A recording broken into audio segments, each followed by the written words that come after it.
Hi, everybody. I'm so happy to be here today, and I am vulnerable, and I am a newcomer, and I want to thank you from the bottom of my heart for being such a welcoming community to me and my vulnerability, and to my family.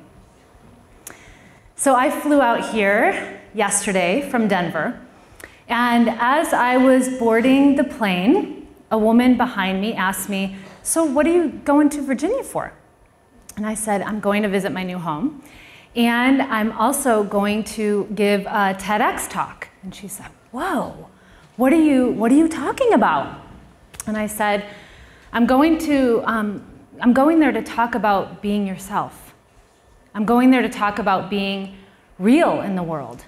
And she said, "Whoa, I really could have used that yesterday." And I said, "Tell me, why?" And she said, "I missed my flight, and I was completely overwhelmed in the airport, and I started bawling in the middle of the airport." And then she said to me, "I was bawling in the middle of the airport, and then I started looking for a place to hide." She said, "I started looking for a place to hide so that no one could see my tears." Many of us are taught to live from the places where we shine, where we really shine and where we really feel put together, where we get a lot of praise and affirmation. But what I want to talk to you about today is so near and dear to my heart. And what I want to talk to you about today is that it is so important, and it's equally important to share with the world the places where we are raw, where we even are broken, where we don't feel so put together. It's just as important to live from those places. So Brene Brown, who we just watched on the screen, her TED Talks have reached millions of people. And the fact that her words have resonated with so many of us is so exciting, because it speaks to the deep need and the deep longing we have as human beings to be ourselves in the world, and to live from the whole of our human experience and not just a sliver of it. And like I said, many of us, including myself, haven't been taught how to do that. I haven't been taught how to share the more awkward and difficult experiences of my life. To live radically wholehearted, radical meaning rooted, wholehearted meaning healthy courage. To live with rooted, healthy courage means to live from the whole of who we are, means to face and explore and even embrace the more difficult and awkward experiences of our lives. I've been working in this field of creativity and transformation for nearly 20 years now, and I've had the experience personally, and in those I've worked with, to see the power of befriending the darkness, to see the power of going back into ourselves to retrieve what we've been taught to leave behind.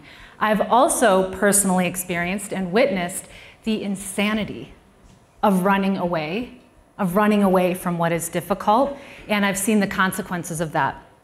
So I want to tell you a story. I was hired by a public school in Colorado, where I live now.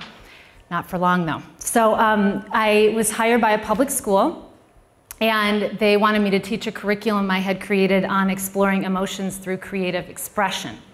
One particular day, I found myself in a room of about 20 second graders, and I was leading them through an exercise I called Move Through Your Emotions, and it looked something like this. Move like it's your birthday. And they'd move around the room like this, and then I'd say, move like your little sister just came in and knocked down a tower of your blocks. And then I said, move like your goldfish just died. I thought this was a pretty benign way to explore grief and sorrow. So I watched the children move around the room, move like their goldfish just died. Then I slowly began to see some of them start to cry. Naturally, that comes along with sadness. Then what I saw caused me to panic. Half of the room, 10 of the 20 children, were in full body, full-blown sobbing.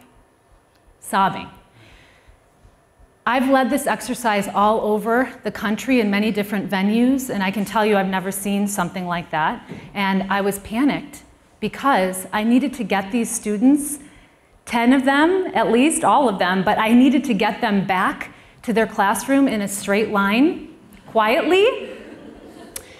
And I mean, I was really kind of freaking out in the moment and really running outside with them, bringing them back in, and I couldn't make it happen.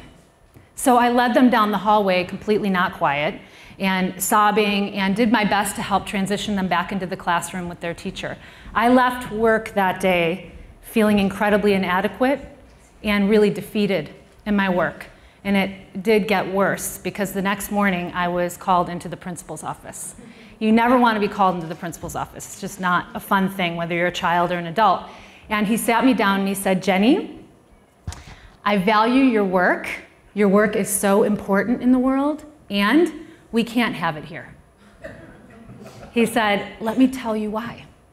We do not have the familial or the institutional structures to support this level of emotional depth and even difficulty in our children. We don't have it. So if you want to keep it light and you want to keep it positive, rock on. Keep going, keep doing it. If you don't, we can't have it." After taking a really lots of deep breath, I could not argue with him. He was right. I couldn't argue with him. But what that experience left me wondering, and still leaves me wondering, is this. When we all live with emotional depth, and we all live with emotional difficulty, how long are we as a collective going to pretend like we don't? How long are we going to pretend like we don't?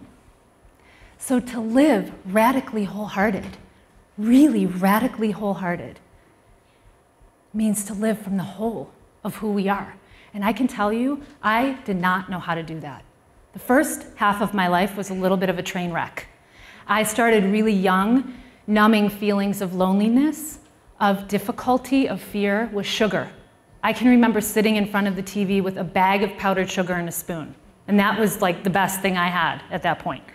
And it got way dangerous as I got into my teenage years, with drugs, with alcohol, and with sex. I had no idea how to be with what was difficult inside of me. It was scary. It was really scary.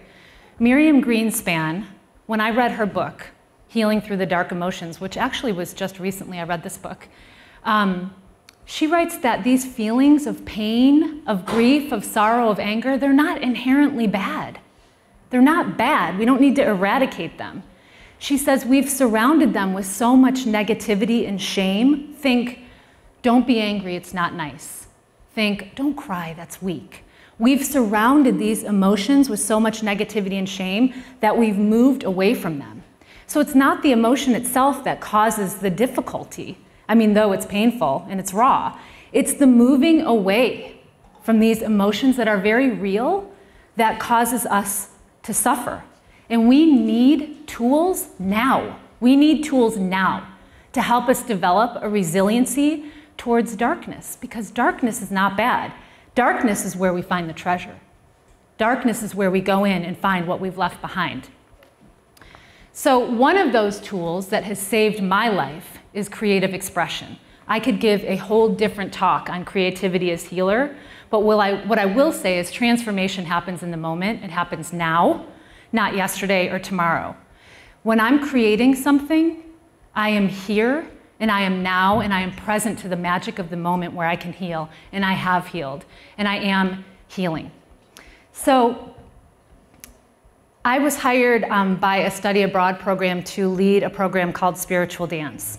And I was in this process of dancing with hundreds of college students. There was one student, and I want to tell the story before my time is up.